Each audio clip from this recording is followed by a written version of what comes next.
السلام رب نے اپنے محبوب کو رحمت بنا کر بھیجا، رب نے اپنے نبی کو رحمت بنا کر بھیجا، اور ایسا رحمت بنا کر کے بھیجا، صرف انسانوں کے لیے نہیں جانوروں کے لیے بھی رحمت، اور صرف جانوروں کے لیے نہیں جنات کے لیے بھی رحمت، اور صرف جنات کے لیے بھی نہیں زمین و آسمان، نباتات، جمادات، حیوانات، ہر ایک چیز کے لیے اللہ نے اپنے نبی کو رحمت بنا کر بھیجا۔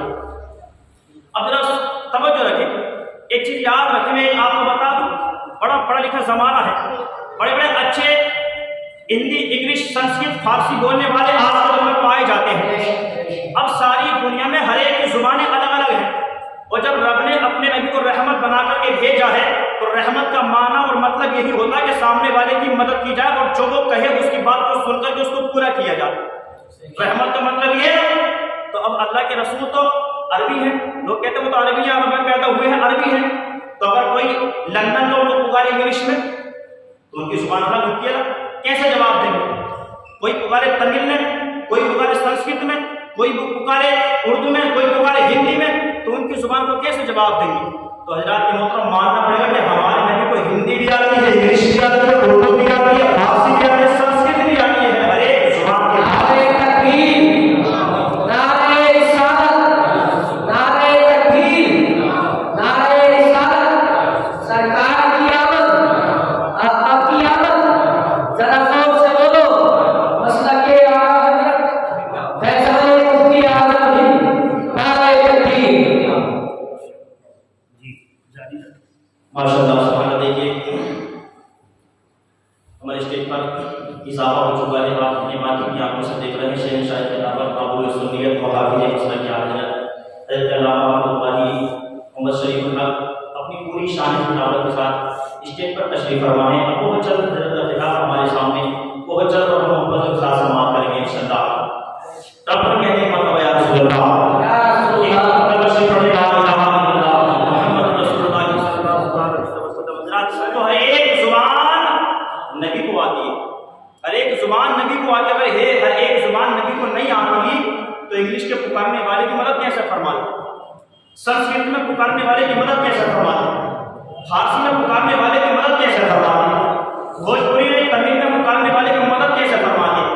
حد تو یہ ہے کہ نبی کو صرف دنیاوی زبانیں نہیں آتی بلکہ دنیاوی زبانوں کے ساتھ ساتھ اللہ کے رسول کو جانوروں کی زبانیں بھی آتی ہیں، جانوروں کی زبانیں بھی آتی ہیں، جنات کی زبان بھی آتی ہے۔ اللہ کے رسول کو ہر ایک شے کی زبان جانتے ہیں اور اس کی مدد فرماتے ہیں، تبھی تو رب نے رحمت بنایا ہے، تبھی تو اللہ نے رب نے رحمت بنایا ہے۔ ایسا رحمت للعالمین بن کر آئے، ایسے رحمت بن کر کے آئے کہ جہاں جہاں ضرورت پڑی ہر ایک پر اللہ کے نبی نے اپنا کرم فرمایا۔ اور آج ہم ان کے امتی کیا کر رہے ہیں؟ ہم ان کے امتی ہونے کے بعد کیا کر رہے ہیں؟ کہیں پر بیٹھ کر کوئی جوا کھیل رہا، کہیں پر بیٹھ کر کے کوئی زنا خوری کر رہا، کہیں پر کوئی کسی کی برائیاں کر رہا، کہیں پر کوئی کسی کی چغلی کر رہا، کوئی کسی کی اونچی اونچی بلڈنگ عمارتوں کو دیکھ کر کے حسد کر رہا، کوئی کسی کی ترقی کو دیکھ کر کے جلن پیدا کر رہا۔ آج ہمارے یہ حالات بن چکے، کوئی شراب کے اڈے آباد کر رہا، ہم ان کے امتی، کوئی شراب پی رہا، کوئی جوا کھیل رہا، کوئی برائیاں چغلی کر رہا۔ اللہ اللہ یاد بتاؤ تو صحیح، وہ نبی جو اتنا یاد، اس امت کو اتنا یاد کرا، اور امت شرابیں پی رہی ہے، اور شرابیں پی تو رہی ہے، ساتھ ساتھ میں حالات یہ بن چکے جب نشے میں شدت ہو جاتا نا تو پھر نہ اسے اپنے کا پتہ، نہ بیگانے کا پتہ، نہ اچھے کا پتہ، نہ برے کا پتہ، نہ اسے یہ پتہ کہ سامنے بڑا ہے، نہ اسے یہ پتہ کہ سامنے چھوٹا ہے، نہ اسے یہ پتہ کہ سامنے لیڈیز ہے، نہ اسے یہ پتہ کہ سامنے جینٹس ہے، نہ اسے یہ پتہ کہ سامنے نالی گڈھا ہے، نہ اسے یہ پتہ کہ سامنے اچھا راستہ ہے، کچھ بھی پتہ نہیں۔ حالات یہ بن چکے، اور حالات دیکھیں باپ پر لوگ ظلم و ستم کر رہے ہیں، ماں باپ تک کو لوگ نہیں بخش رہے۔ وہی حالات ہم نے پیدا کر دیے جو نبی کی آمد سے پہلے دنیا کے حالات تھے، کہ لوگ اپنے ماں اور باپ کو بازاروں میں نیلام کر دیا کرتے تھے۔ آج ہم نے کوئی حالات دوبارہ سے پیدا کر دیے ہیں، باپ پر ہم ظلم کر رہے ہیں، ماں پر ہم ظلم کر رہے ہیں، باپ کو ایک بات ہم نہیں دیکھ رہے، ماں کا کہنا ہم نہیں مان رہے۔ حالات یہ ظلم و شدت، ظلم اور تشدد اتنا اتنا اتنا ہو گیا کہ اللہ معاف فرمائے۔ اگر نبی کی دعا شامل نہیں ہوتی تو ہم پر رب کا عذاب نازل ہو گیا ہوتا، اللہ کا عذاب ہم پر نازل ہو گیا ہوتا۔ آج دیکھیں نبی کو رحمت کس طرح سے نبی کو رحمت رب نے بنا کر کے بھیجا۔ وہ ساتھ بات میں اپنی بتاؤں اس بات میں گفتگو سمیٹتا ہوں۔ مکے کی سرزمین ہے، اللہ کا رسول صلی اللہ علیہ وسلم نوجوانی کا عالم ہے، چاند سا مکھڑا ہے، حسین چہرہ ہے، مکے کا بازار سجا ہوا ہے، اللہ کا کملی والے گزر کے جا رہے ہیں، آپ نے دیکھا تو جب نگاہ پڑی نا تو اسی بازار کے ایک کونے پہ کھڑا ہوا ایک نوجوان اپنے بوڑھے باپ کا گٹا پکڑ کر کے اپنے باپ کو برسرے بازار نیلام کر رہا ہے۔ بازار میں اپنے باپ کا ہاتھ پکڑ کر ایک نوجوان نیلام کر رہا تھا۔ باپ بوڑھا جس سے کہ صحیح سے کھڑا بھی نہیں ہوا جا رہا تھا، ٹانگیں ٹنگا رہی ہیں، آنکھوں میں گٹے پڑ چکے ہیں، سر کے بال سفید ہو چکے ہیں، پورا بدن کمزوری کی وجہ سے کمپا رہا ہے۔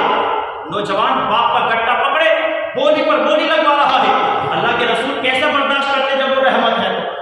کیسے برداشت کرتے؟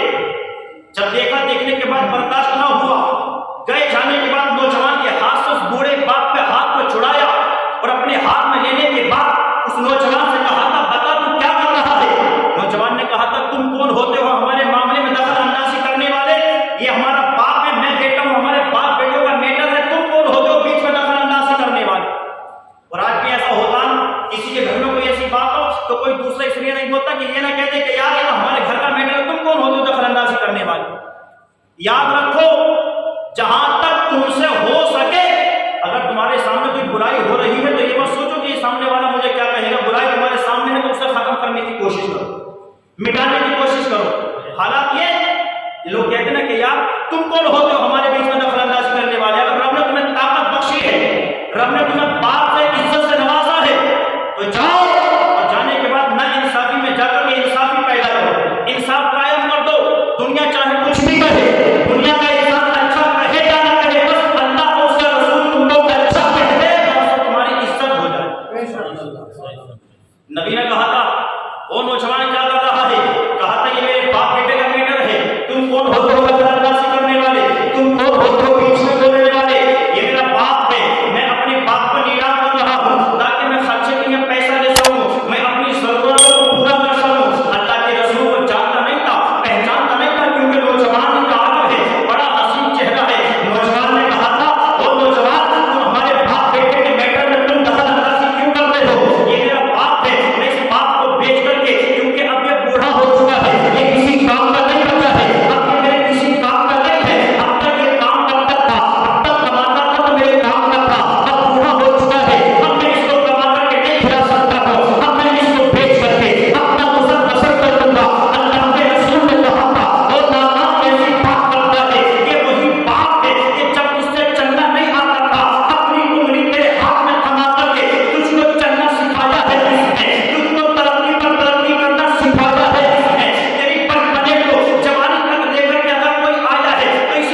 دعا ایک طرف ہے، اپنے باپ کی عزت کر لینا، اپنے باپ کی جا کر کے پاؤں قدم دبا دینا، اپنے باپ کے ہاتھوں کو چوم لینا، اپنے باپ کو اس طرح سے ذلیل مت کر، اپنے باپ کو اس طرح سے رسوا مت کر، اپنے باپ کو اس طرح سے لوگوں کے سامنے بے عزت مت کر. اپنے باپ کی آج عزت کرے گا تو اس کا دنیاوی فائدہ بھی یہ ہوگا کہ کل کو تیری اولاد تیری عزت کرے گی، آخرت میں فائدہ یہ ہوگا کہ باپ کی دعا کی وجہ سے اللہ مجھے جنت کا حقدار بنا دے گا.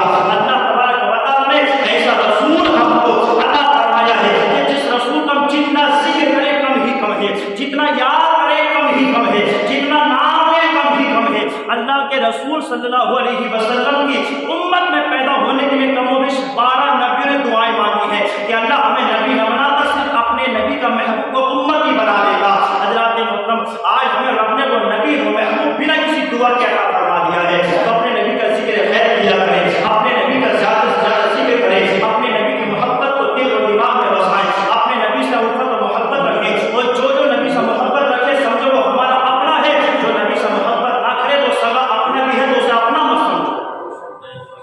جو نبی سے محبت کرے وہ دور بھی ہے تو اپنا ہے، جو نبی سے محبت نہ کرے وہ سگا اپنا بھی ہے تو اپنا مت سمجھو. کیونکہ جو نبی کا نہیں وہ ہمارا نہیں. کسی شاعر نے کہا تھا کہ جو نبی